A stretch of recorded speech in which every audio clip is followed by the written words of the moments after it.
Thank you very much, Mr. Chairman.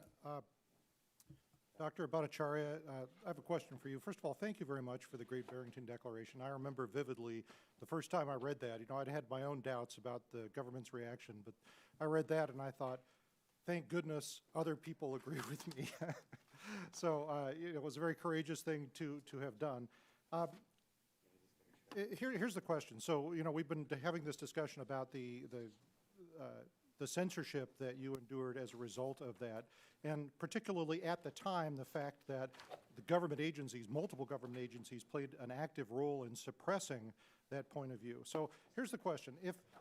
If you ask those agencies at the time why they were pushing back, their response would have been, well, there's a public health interest in doing this, right? It's like, you know, if you had people advocating for jumping off a cliff and young people are actually jumping off a cliff, you know, many government agencies would say, you know, whoa, you can't say that because people are following the advice and it's bad advice. And, you know, the Supreme Court, when we're talking about this First Amendment right that we have in the debate over free speech, the Supreme Court has said, you know, with a famous example, you can't yell fire in a crowded theater. So can you talk about why government agencies pushing back on your declaration was not the equivalent of yelling fire in a crowded theater?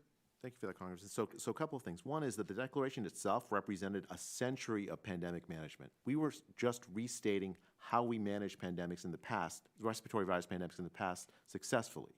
So it wasn't, in that sense, fringe at all. Second, and this is probably more to the heart of your question, if public health, if someone's in public health, a Stanford professor stands up and says smoking is good for you, I'm violating an ethical norm to accurately reflect what the scientific evidence actually says. I'm harming the public by doing that.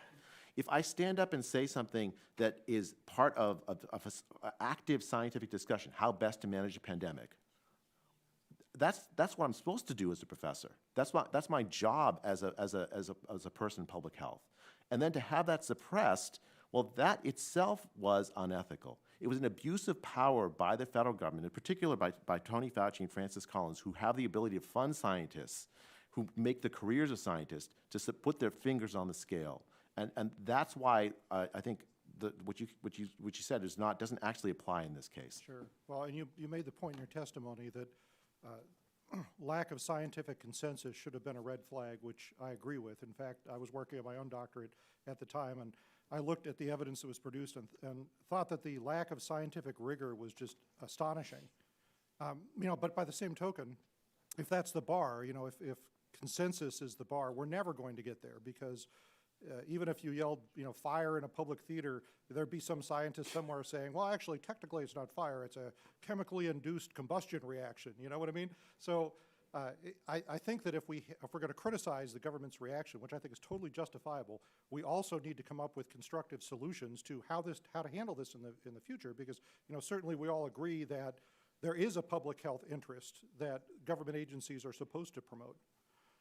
But I'd love to continue the discussion. Mr. Overton, thank you very much for your testimony.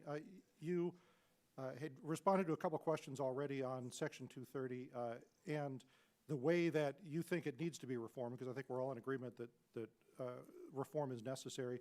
You talked a little bit about algorithms and the way that they factor into whether or not content is being moderated. Can you talk about how that would how you think that should be folded into modifications to Section 230? Sure. There's an algorithmic carve-out proposal here that would basically say that information distributed via algorithms would not enjoy the Section 230 immunity.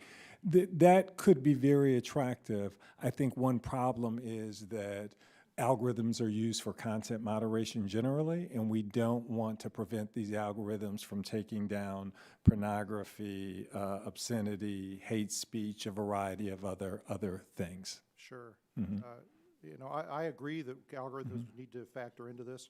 I think that the devil's in the details, though. You had raised an example in your response to Congresswoman Matsui's question about how an advertiser's ability to set parameters on the target audience for their advertisement, how that was algorithmic, and I would disagree. No, I would agree with you. That's not algorithmic. That's design, platform design. Something that's separate would be algorithms and data collection in terms of the advertiser doesn't even know there's discrimination. So those are two different methods. Okay, so thanks for clarifying that. Yeah. Yep, I agree well, with you. I think we're in agreement that An algorithm that looks at content is the kind of algorithm that is actually moderating. An algorithm that doesn't look at content, is one that I think could be allowable.